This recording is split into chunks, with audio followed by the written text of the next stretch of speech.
Hey guys, this is Steven with rockclass101.com, and today we're going to learn Green Tea.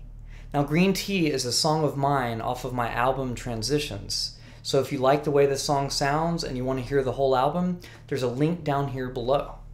In this lesson, we're going to learn the entire song. If you'd like to access the tabs, the online tab viewer, and download the backing track, please go to rockclass101.com and look for the lesson for Green Tea. In this song, we're mainly going to use 3 chords. So the first chord we're going to use is the G chord, the C chord is the second, and then we're going to do this version of the D chord way up high. Now notice on the D chord, I'm not playing the G string. I'm keeping it muted. I like to use my thumb to mute it, and then I strum with my pointer finger. So this is a 1-4-5 progression in G, and it's loosely based around the 12-bar blues. If you haven't learned the 12-bar blues yet, I would recommend looking through the lessons and finding one on the 12-bar blues. So now that we know the chords, let's learn the strumming pattern. So this strum pattern is going to be down, down, up, up, down, down, down, up, up, down. So that'll be really helpful for the rhythm section. But before we get to the rhythm, we have the melody. So the melody will be based around that strum pattern as well. But what we're going to do is we're going to replace certain strums with individual melody notes. So here it is from the beginning. So that's our first little phrase. So we're doing our down, down, up, and then we do another up like we normally do. Down, down, up, up. After that up, we have 2 notes that we have to hit, and we're going to release our middle finger from this chord and play the open A string. And then after that, we're going to play the 3rd fret on the E string. And notice I like to use my middle finger for the A string and my pointer finger to pluck the E string. So here we go again.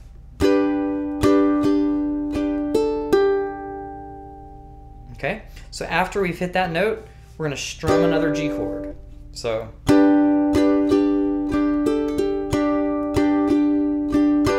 that time we have the whole entire strum pattern. So that's just that down, down, up, up, down.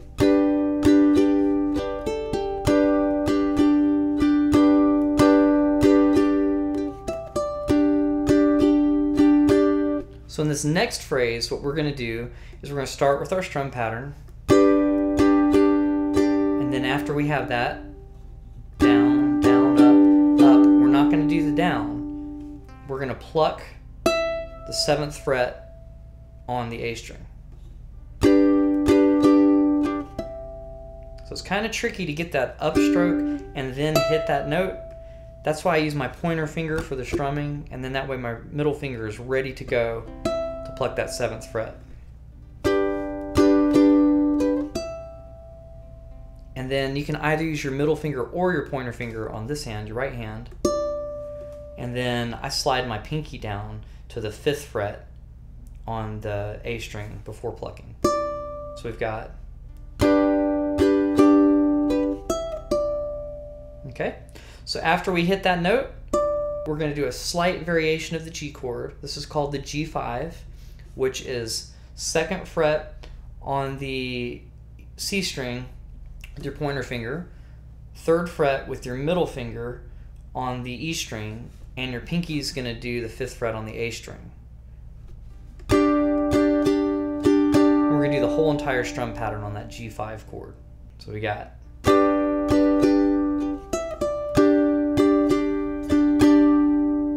okay.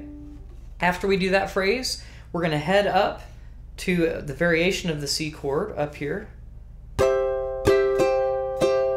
So we're going to do almost the whole strum pattern except for the last down.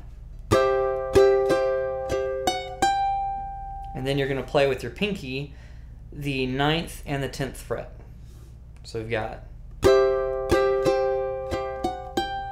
and then you can either leave this shape with the pinky down, which is kind of awkward. If that's too awkward for you, you can switch to your middle finger here like we did the G5. We're going to do the C5. On the C5 chord, we're going to do down, down, up, up, and then instead of doing it down, we're going to change to here. So that's going to be that 7 and 5. Play them with your pinky on the A string, and then it doesn't matter which finger you pluck with here. Sometimes I do both, sometimes I just pick one. So here it is from that C chord.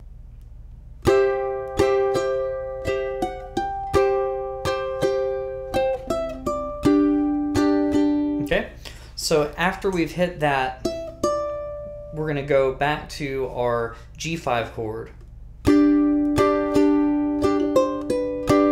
So what I did there was almost the entire strum pattern. Down, down, up, up, and then after that up, I plucked 3 and 2 on the A string. And I like using my ring finger and my middle finger on the left hand.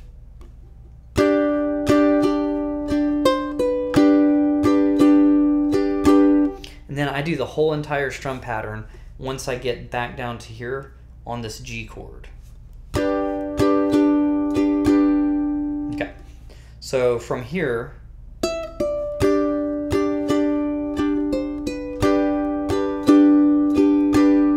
okay, so after we've completed that strum pattern, we're going to slide all the way up to that D chord that we talked about earlier. And it's the same shape as the G, but we're all the way up on the 9th and 10th fret. So I'm going to use my thumb to mute this G string, and then we're going to pluck pretty much with just the pointer finger. So what you're going to do here is you're going to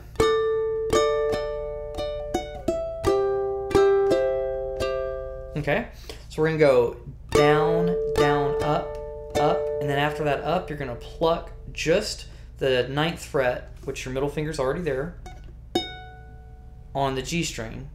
Then you're going to slide that pattern down 2 frets, but just pluck the G string again.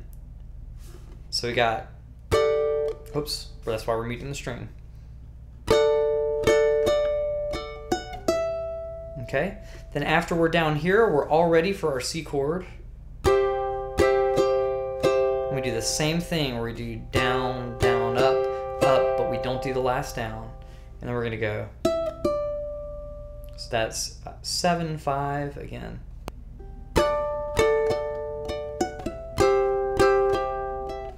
So we're doing that 7 and 5 with our pinky so that we can do the G5 chord again.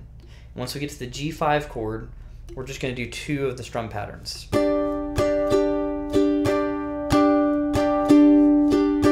So that's the melody.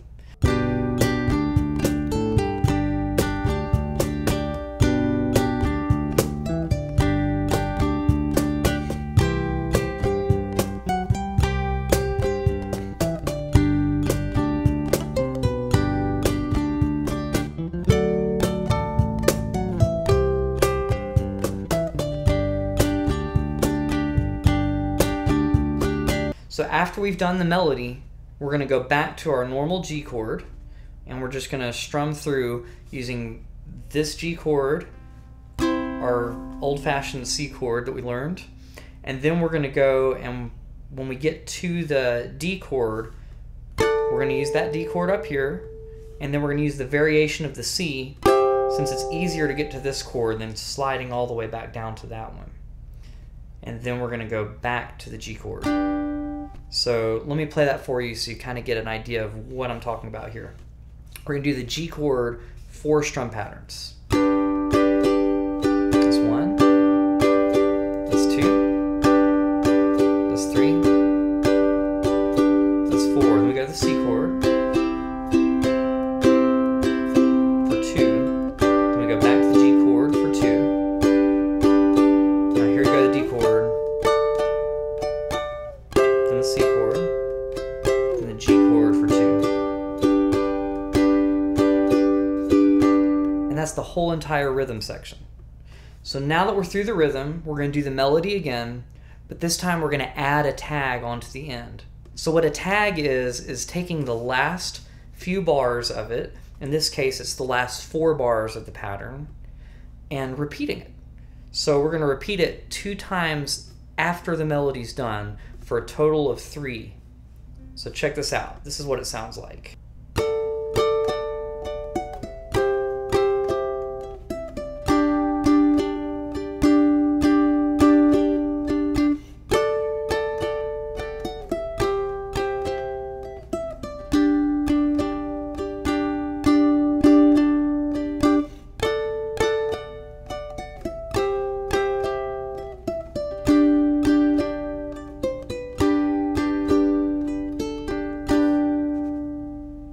So all of the melody is the same until we get up to the D chord.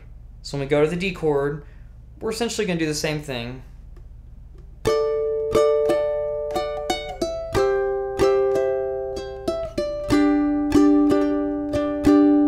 that's the same thing, but then we're going to do that same exact thing again.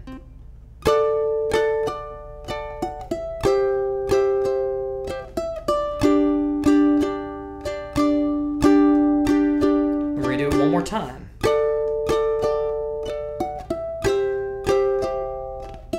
And we're going to add this little thing on the end. So what I added on after that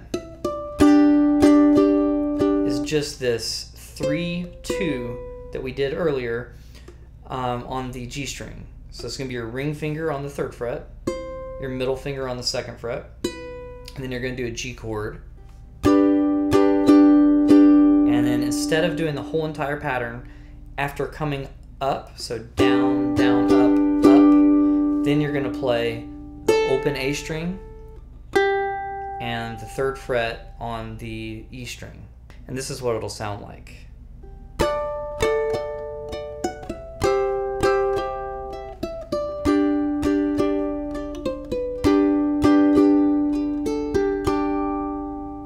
So after we do that, open and 3, then we're just going to strum a G chord.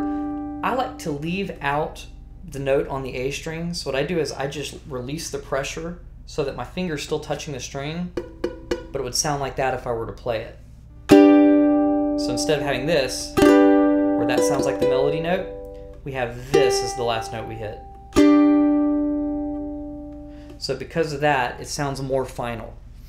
So that's the whole entire song. Thank you for checking out this lesson. If you'd like more lessons like this, please go to rockclass101.com.